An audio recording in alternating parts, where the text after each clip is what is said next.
नमस्कार मंडळी. तर काल होतं तुलसी विवाह म्हणजे तुळशीचं लग्न. या तुळशीचं लग्न कार्तिक शुद्ध द्वादशी ते पौर्णिमा ह्या दरम्यान केला जातो. या दिवशी श्री विष्णू आणि माता तुलसी यांचा विवाह केला जातो.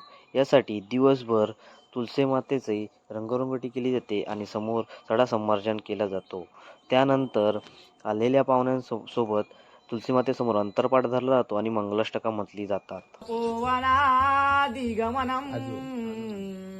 हत्वा मृगं काञ्चनम् वदेहरणं जटायुमरणं सुग्रीवसम्भाषणं वाली निर्दलं समुद्रतरणं लङ्कापुरी दहनं पश्चात् रावणकुम्भकर्णहरणम्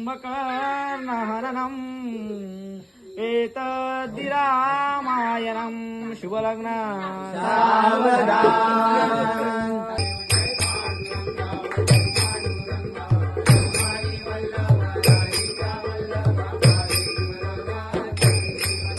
आरती झाल्यावर पाहुण्यांना चुरमुरे दिले जातात. तर तुम्हाला कसा वाटला आमच्याकडचा तुलसी विवाह?